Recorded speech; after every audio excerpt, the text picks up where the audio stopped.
할렐루야. 오늘 저희들 고난주간 수요 예배 마태복음 21장 23절에서 27절 말씀으로 요한의 세례가 어디로부터 왔느냐 라는 이 제목으로 오늘 함께 말씀을 나누도록 하겠습니다. 우리 지난 주일에 예수님의 권위에 대한 말씀을 나눴죠. 성경에 예수님의 권위에 관한 권위가 나오면 이렇게 동그라미 치고 성경에 유심히 살펴보라고 말씀을 드렸습니다. 그러고 살펴보시면 아마 성경에 예수님의 권위에 대한 그 단어가 꽤나 많이 등장하고 그 단어가 굉장히 중요한 역할을 한다는 것을 여러분들이 보시게 될 겁니다. 우리가 누가복음 우리 시작하면서 봤지만 예수님의 권위 앞에서 마귀가 쫓겨나고 굴복하고 떠나가고 쫓겨나는 그 이야기를 우리가 보았습니다.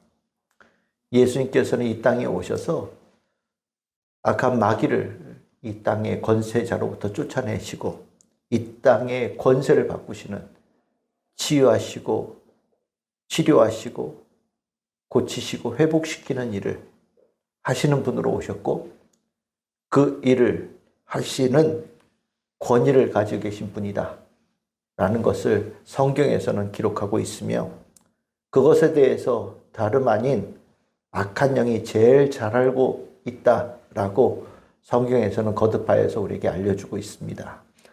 그런데 참 아쉽게도 악한 영의 권세는 예수님의 권세를 알고 굴복하는 데에 비해서 사람들은 밀어나여서 예수님의 권세에 대하여 인정하지 않으려고 하는 모습들과 또한 대적하려고 하는 모습들, 거부하려는 모습들이 계속해서 끊이지 않고 나타나는 모습을 복음서에서 보게 됩니다. 고난주간은 예수님의 그 권위에 대하여서 가장 크게, 가장 격렬하게 저항하고 대적하는 주간입니다. 예수님을 권위를 인정하지 않고 그 권위를 무너뜨리려고 하고 더 나아가서 예수님을 죽임으로 예수의 권세보다 자신들의 권세가 더 크다라는 것을 증명하고자 하는 인간의 악함이 정말 극렬하게 나타나는 주간이 고난주간이고 그 하이라이트가 십자가에 예수님께서 고난받으신 자리입니다. 그래서 우리는 이 고난주간에 우리가 돌아보아야 될 중요한 주제 중에 하나가 무엇이냐면 내가 예수님의 권세를 올바르게 인정하고 있는가? 나는 혹여나 예수님께 대적하고 예수님의 권위에 저항하고 예수님의 권위를 부정하는 자가 아닌가? 라는 이 부분을 우리는 진지하게 생각해야 되고 예수님의 권위를 다시 한번 우리가 알게 되면서 우리 안에 있는 모든 죄된 모습들과 악한 모습들, 숨겨지고 교묘하게 감추어진 것들까지 다 고백하고 회개하고 십자가의 예수님의 은혜를 우리가 받아들일 준비와 부활의 영광에 참여할 은혜 받은 성도의 모습을 준비를 해야 됩니다. 그래서 오늘 여러분들과 함께 나누고자 하는 주제는 예수님의 권위에 저항한 아주 대표적인 이야기라고 할 수 있는 오늘 이 성전에 있었던 이야기를 오늘 우리 함께 좀 나눠보려고 합니다. 예수님은 잘못된 것을 고치시려고 오신 분이십니다. 예수님께서 이 땅에 잘못된 것을 고치러 오셨다는 것은 이 땅에 많은 것이 아니 더 나아가면 모든 것이 잘못되어져 있고 예수님께서는 그 죄와 악으로 물들어서 망가져 있는 것을 모든 것을 고치시며 회복시키시는 일을 기뻐하시고 그 일을 최선을 다해서 수행하신 분이 바로 예수님이라고 할 수 있습니다. 그 예수님께서 하신 그 일 중에 가장 중요한 일 중에 하나가 성전을 고치신 일입니다. 예수님께서는 고난주간에 예루살렘에 올라가셔서 성전으로 발걸음을 재촉하셨습니다. 성전에 가셔서 우리가 알다시피 예수님은 그 안에 장사치들을 다 몰아내셨죠.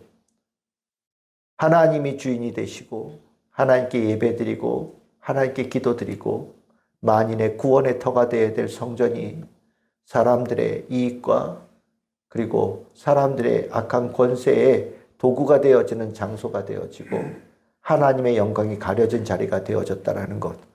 예수님께서는 그 모습을 반드시 고치시겠다라고 생각하셨고 예수님은 그 성전의 모든 더러운 것들을 완전히 뒤집어 엎는 큰 사건을 일으키셨습니다. 예수님은 그 일을 하시면서 예수님의 그 권위 앞에 우리가 잘못되었구나. 우리가 성전에서 잘못 예배를 드렸고 하나님에 대한 잘못된 모습을 가지고 있었구나. 회개하고 돌이키는 것을 기대하셨겠지요. 예수님께서는 그 다음날 또 성전을 올라가셨습니다. 그 성전을 올라가셨을 때 기다리고 있던 사람들이 있었죠. 바로 그 전날 성전을 예수님께서 완전히 난리를 친 것에 대해서 크게 분노하였던 성전을 관할하던 대제사장들과 유대인들의 지도자급이라고 할 수 있는 장로들이 예수님을 기다리고 있었습니다. 그리고 예수님 앞에 나타나서 예수님에게 아주 공격적인 질문을 퍼부으면서 예수님에게 크게 격렬하게 저항하기 시작합니다. 그것이 오늘 우리가 읽은 성경의 말씀입니다. 오늘 성경 말씀 23절에 보시면 장로들이 그리고 대제사장들이 나와서 내가 무슨 권위로 이런 일을 하느냐, 또 누가 이 권위를 주었느냐라고 아주 크게 질책합니다. 예수님의 권위에 대해서, 예수님이 하신 성전에서 하신 일에 대해서 이들은 다른 것에 대해서 시비를 걸지 않고 예수님이 무슨 권위로, 무슨 권한으로 네가 왜 이 일을 여기서 했느냐라고 묻습니다. 옳고 그른 것이 중요하지 않아요. 예수님이 한 일이 옳으냐 그르냐에 대해서 묻지 않습니다. 그들이 이 성전에 와서 예수님께서 하시고자 하는 그 일, 그 예수님의 고치시려고 하는 시도가 싫은 거고 자신들이 관할하고 있는 그 영역에 예수님께서 오셔서 예수님께서 그것을 관할하려고 하는 모습 자체를 싫어한 겁니다.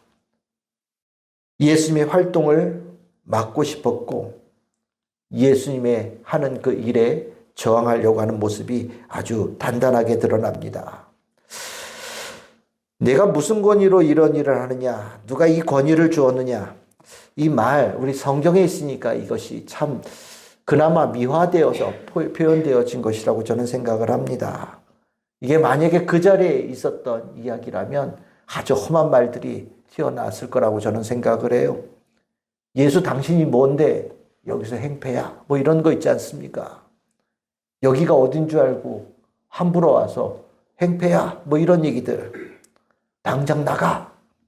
꺼져! 뭐 이런 얘기들이 아마 그 대제사장들과 장로들 그리고 그의 수하들 입에서 예수님을 향하여서 거침없이 나오지 않았을까라는 생각을 합니다. 실은 이 대제사장들과 장로들이 원래 예수님의 권위에 대해서 처음부터 부정적이었느냐? 그렇지 않았습니다. 예수님께서 이 땅에 오셔서 많은 이들에게 한 그 모습은 자신들에게 유익이 되지 않을까라는 생각을 가졌던 적도 있었습니다. 병을 고쳐주시고 참된 가르침을 전해주면서 사람들로 하여금 하나님에 대한 마음을 돌이키는데 유대교 대제사장들이 싫어할 이유가 원래는 없겠지요. 그런데 이제 예수님의 가르침이 점점 유대교 지도자들의 잘못하고 있는 점들, 신앙에 대한 그릇되어진 모습들을 지향하기 시작하면서 예수가 자신들에게 우호적인 인물이 아니라 적대적인 인물, 자신들의 이익을 침해하는 인물이라고 평가하기 시작한 겁니다. 그러면서 예수에 대해서 저항해야 되겠다, 막아야 되겠다, 그의 가는 길을 방해해야 되겠다는 생각을 갖기 시작했고 그 두고 보고 있던 찰나에 가장 결정적인 사건을 보게 되는데 그것이 예수님께서 성전에 오셔서 성전의 더러운 것들을 치우시는 그 사건을 보면서 더 이상 참을 수 없다라고 결단을 내렸던 것입니다. 결국 이 대제사장들은 자신들에게 예수가 유익이 되고 자신들의 삶에 특별히 예수님께서 개입하시기 전까지는 호의적인 반응을 보였었지만 예수님께서 그들을 고치시고 그들의 삶에 직접적으로 개입하려고 하실 때에는 그들이 예수님의 권위에 대해서 적극적으로 저항하는 본 모습이 드러났다는 것을 이 이야기를 통해서 우리는 보게 됩니다. 우리의 모습이 그렇습니다. 예수님의 말씀을 좋은 말씀, 복된 말씀, 나를 위한 말씀으로 내가 원하는 것을 주시는 말씀으로 들을 때에는 다들 기뻐하고 좋아합니다. 근데 예수님께서는 근본적으로 우리에게 하고자 하시는 일이 있어요. 우리를 고치시는 일, 우리를 바꾸시는 일, 우리를 변화시키는 일, 죄의 권세에 물든 삶으로부터 성령의 삶으로 바꾸시는 일을 예수님께서는 하고자 하시는 겁니다. 죄의 권세 아래에 있는 종된 자로부터 하나님의 자녀 되어진 자로 바꾸는 일을 하러 예수님께서는 오셨고 예수님께서는 우리에게 잘못되어진 것들, 더러운 것들, 변질되어진 것들, 죄된 것들, 악한 것들을 지적하시고 그것에 손을 대시고 고치시려고 하시는데 주저함이 없는 분이 바로 예수님이십니다. 예수님께서는 그 일을 하신 것인데 예수님에 대하여 온전한 믿음을 가지지 못한 이들은 그 전까지 예수님에 대해서 환영하던 모습을 완전히 버려버리고 예수님께 대적하고 예수님의 권위에 정면으로 부딪히는 모습을 부끄럽 없이 보이는 모습을 적나라하게 나타내는 겁니다. 그들은 예수님의 고치시는 손길을 거부하였고 예수님께서 바로 잡으시려고 하는 예수님의 가르침을 거부하였고 예수님께서는 그들을 다시 살리시려고 하는 예수님의 사랑을 그들은 정면으로 거부한 겁니다. 예수님의 이 살리시는 권위 앞에서 실은 나를 지키려고 하는 모습만큼 어리석은 거 없고 나의 유익을 위하여서 예수님의 권위를 부정하는 것만큼 잘못된 선택도 없는데 실은 우리 안에 있는 그 작은 불신앙의 모습이 자신의 이익이라는 단어 앞에서 예수의 권위에 정면으로 저항하는 모습들이 적나라하게 드러나는 모습을 우리는 이 사건을 통해서 보게 되면서 이 모습이 우리에게 솔직하게 있다라는 것을 인정할 수밖에 없다는 생각을 갖습니다. 주님은 나를 고치시는 분이십니다. 우리는 그것을 인정해야 됩니다. 예수님께서 나를 살리기 위해서 때로는 아픈 말도 거침없이 하시는 분이십니다. 우리는 그것을 인정해야 됩니다. 선지자를 통하여서 심판의 말씀을 내리시는 것 또한 지극히 나를 사랑하시는 주의 말씀으로 들을 수 있는 주님의 권위를 완전히 인정하는 성도들이 되어져야 됩니다. 우리가 주님 앞에 가져야 될 마땅한 모습입니다. 주의 말씀 앞에 듣기 싫은 소리를 원치 않는 우리의 심령은 근본적으로 주의 권위를 인정하지 않으려고 하는 악한 마음이라는 것을 우리는 인정해야 됩니다. 이 고난주간 주님께서 나를 질책하실 때에 나를 꾸짖으실 때에 내가 잘못되어졌다고 지적하실 때에 그것을 기쁨으로 감사함으로 은혜로 받는 우리 성도들 되고 계십니까? 나를 사랑하심의 가장 깊은 곳에 나를 살리기 위해서, 나를 온전케 해서 모든 고난을 기꺼이 감내하신 예수님의 사랑이 있었던 것처럼 나를 고치시기 위해서 그 어떤 것도 마다하지 않으시는 분이 바로 예수님이라는 것을 우리는 인정하고 예수님의 모든 손길을 사랑의 손길로, 예수님의 모든 말씀을 사랑의 말씀으로 내 삶에 들어오시는 예수님을 환영하고 모셔드리는 우리 성도들이 다 되어야 되겠습니다. 이 제사장들과 대제사장들과 장로들의 질문에 우리는 잘 알다시피 예수님께서 완전히 새로운 질문으로 그들에게 역질문을 던지십니다. 25절입니다. 요한의 세례가 어디로부터 왔느냐? 하늘로부터냐? 사람으로부터냐? 예수님의 질문의 내용의 초점 분명합니다. 많은 사람들이 세례 요한을 하나님의 사람으로 따랐습니다. 많은 사람들이 하나님의 사람으로 따랐기에 실은 세례 요한은 부정할 수 없는 귀한 사람으로, 신령한 사람으로, 신앙의 깊은 사람으로 인정받았음이 분명합니다. 우리가 알다시피 세례 요한과 예수님은 그 사역이 연속선에 있는 분입니다. 세례 요한이 인정을 받았다면 당연히 예수님은 더욱더 인정받는 것이 당연합니다. 사람들이 인정하는데 예수님을 인정하지 않을 수도 없고, 그렇다고 세례 요한을 인정하자니 그들이 세례 요한 밑에 속하여서 세례 요한의 가르침을 따라야 될 것 같은 생각이 드니 그 또한 마땅치 않습니다.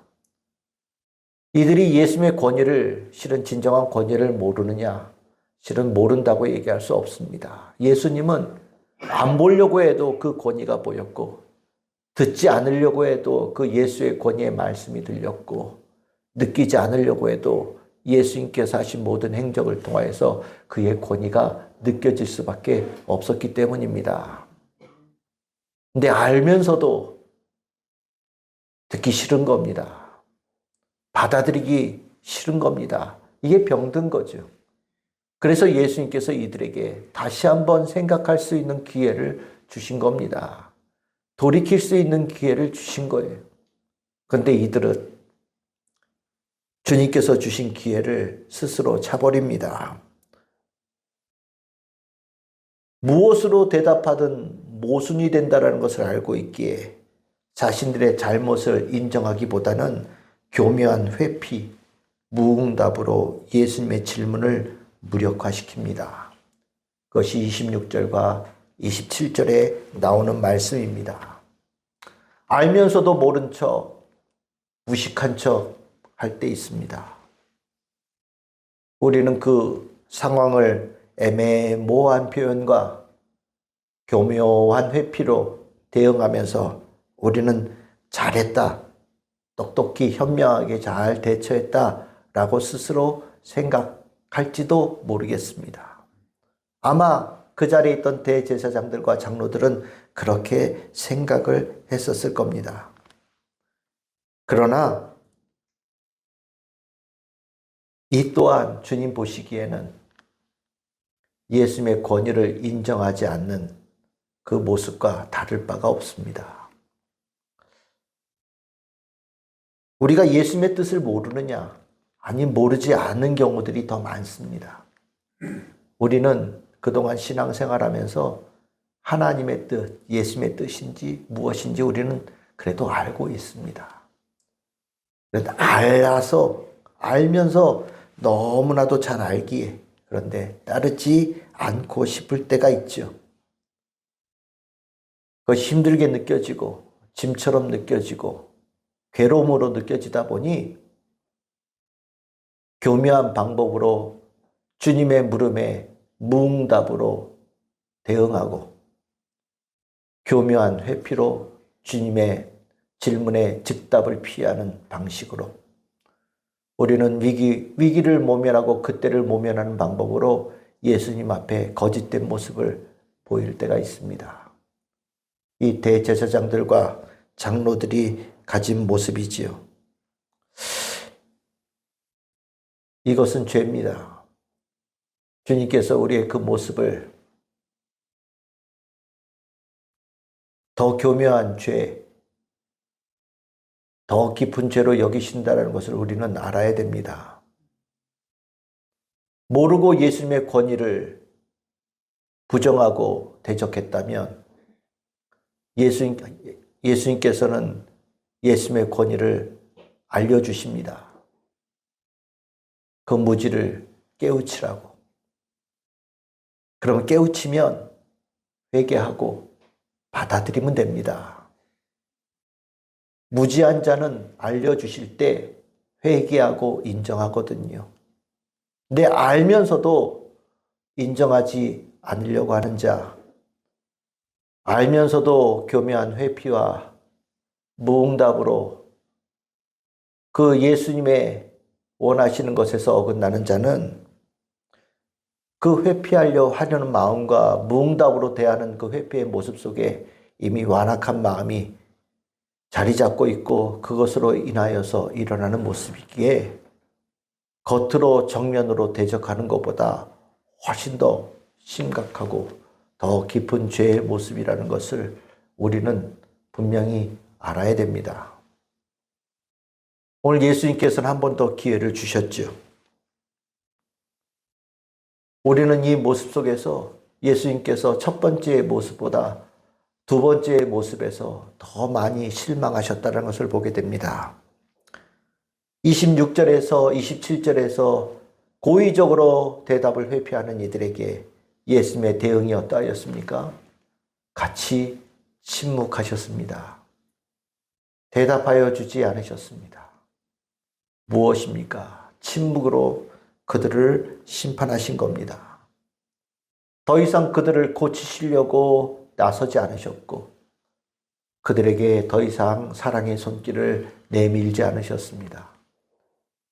빚을 거부한 자들에게 빚이 있음을 알지만 빚을 거부한 자에게 더 이상 빚을 비추지 않으셨고 진리의 말씀을 알지만 말씀을 들으려고 하지 않는 자들에게 더 이상 말씀을 베풀지 않으셨고 예수의 권위를 알고 있지만 그 권위를 애써 인정하려고 하지 않는 자들에게 예수님께서는 그 권위를 통하여서 이루실 구원의 승리에 은총을 그들에게 더 이상 베풀기를 원치 않으셨습니다.